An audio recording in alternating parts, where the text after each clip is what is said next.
आदिवासी पारधी आणि पारधी समाजातील सर्व पोट जातींची एकमेव संघटना म्हणजे आदिवासी पारधी क्रांती संघटना होय। या संघटनेचा महाराष्ट्र प्रदेश आयोजित नाशिक जिल्हा पारधी समाज जनजागृती मेळावा मुंबई महामार्गावरील राजीव नगर परिसरात असलेल्या स्प्लेंडर हॉल येथे आदिवासी पारधी क्रांती संघटनेचे संस्थापक तथा महाराष्ट्र प्रदेश अध्यक्ष मुकेश साळुंके यांच्या अध्यक्षतेखाली आणि प्रदेश महासचिव दीपक खांदे व महिला आघाडीच्या महासचिव संगीता चव्हाण यांच्या प्रमुख उपस्थितीत संपन्न झाला। प्रमुख मान्यवरांच्या हस्ते दीपप्रज्वलन आणि प्रतिमा पूजन करण्यात आले। तसेच आदिवासी पारधी क्रांती संघटनेचा नाशिक जिल्हा कार्यकारिणीच्या वतीने उपस्थितीत मान्यवरांचे स्वागत आणि सत्कार करण्यात आले। पारधी बांधवा जागा हो, क्रांतीचा धागा हो, आता चुकाल तर अस्तित्वाला मुकाल अशी आर्त हाक देत समाजाने आता मागे न राहता आपल्या समाजाच्या विकासासाठी शासन दरबारी ताकद दाखवण्याची वेळ आली असून यासाठी आपण एकसंघ होणे गरजेचे असल्याचे आदिवासी पारधी क्रांती संघटनेचे महाराष्ट्र प्रदेश अध्यक्ष मुकेश साळुंके यांनी सांगितले। यावेळी अध्यक्ष मुकेश साळुंके, कृषी विभागाचे अधीक्षक विवेक सोनवणे, मुंबईचे पोलीस उपायुक्त योगेश चव्हाण, नंदुरबारचे RTO अतुल चव्हाण, विनोद साळुंके, रमेश साळुंके, सचिन साळुंके, धीरज राणे, प्रमोद सोनवणे, कैलास सूर्यवंशी, सतीश सिसव, गुलाब चव्हाण, अर्जुन पवार, संगीता सोनवणे, संगीता चव्हाण, सुरेखा चव्हाण, सुनीता पवार, सरला पारधी, रोमा माळे, भारती पारधी तसेच आदिवासी पारधी क्रांती संघटनेचे पदाधिकारी उपस्थित होते। आज नाशिक इथे आदिवासी पारधी क्रांती संघटनेची आज जनजागृती मेळावा आहे। ह्या मेळावा घेण्याचा उद्देश एक असा आहे की आज ह्या पारधी समाज जो आहे ऑल इंडियामध्ये तुम्हाला या पारधी समाज दिसेल। वास्तविक महाराष्ट्रामध्ये या पारधी समाज पूर्णपणे पसरलेला आहे। ह्या समाज एका जागेवर स्थायिक नाही आहे आणि ह्या संघटनेचे उद्दिष्ट हे आहे की बाबा या समाजाला एकजूट करून एकत्र आणून समाजाच्या अडी अडचणी दूर करणे। उदाहरणार्थ समाजावर आज एवढे मोठमोठे भयान अन्याय अत्याचार होत आहेत की आमच्या लेकीबाळींचे बलात्कार होत आहेत, त्यांना न्याय मिळत नाही आहे।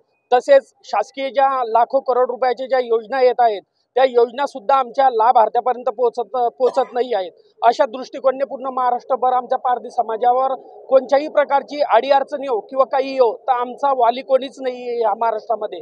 तर त्यासाठी आम्ही हे जनजागृती मेळावे हे घेण्याचे ठरवलेले आहे आणि संघटनेचं एकच उद्दिष्ट आहे की बाबा आज कधी शासन कधी बोलत असेल की बाबा पारधी समाजाने शिकलं पाहिजे, सवरलेलं पाहिजे, चांगले उद्योग करायला पाहिजे, परंतु शासनाने त्यांच्याकडे चांगल्या दृष्टिकोनाने बघण्याची खूप गरज आहे। कारण की आज आमचे खूप काही मुलं हे शिकून सवरून आज घरी बसलेले आहेत, चांगल्या पदव्या घेऊन घरी बसलेले आहेत।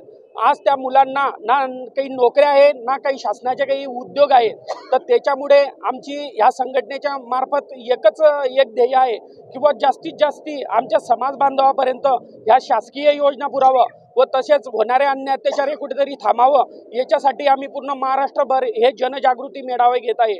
आणि ही जी संघटना आहे आदिवासी पारधी क्रांती संघटना, ही संघटना आदिवासी पारधी समाजाच्या जेवढ्याही पोटजाती आहेत त्यांची ही एकमेव संघटना आहे आणि आमचा उद्दिष्ट आहे की जोपर्यंत आम्हाला न्याय मिळत नाही तोपर्यंत आता आम्ही शांत बसणार नाही आणि त्याच्यासाठी आम्ही पूर्ण महाराष्ट्रभर हे पारधी समाज पेटून उठणार आहे। त्याच्यासाठी आमची पुढची जे ध्येय आहे, जे रूपरेषा आहे, तर आमची एक देवस्थान आहे आपलं विदर्भामध्ये औदा। तर तिथून आम्ही आमच्या पारधी समाज बांधवाच्या ज्याही अडी अडचणी असतील किंवा होणारे अन्याय अत्याचार असतील किंवा आमचे सुशिक्षित बेरोजगार मुलांचे जे प्रश्न असतील ते प्रश्न सर्व हातात घेऊन आम्ही तिथून पायदल मोर्चा या मंत्रालयावर काढणार आहे आणि जोपर्यंत शासन आमच्या या मागण्या पुरे करत नाही तोपर्यंत आम्ही या मोर्चा मागे घेणार नाही, अशी आमची पूर्ण रूपरेषा ठरलेली आहे।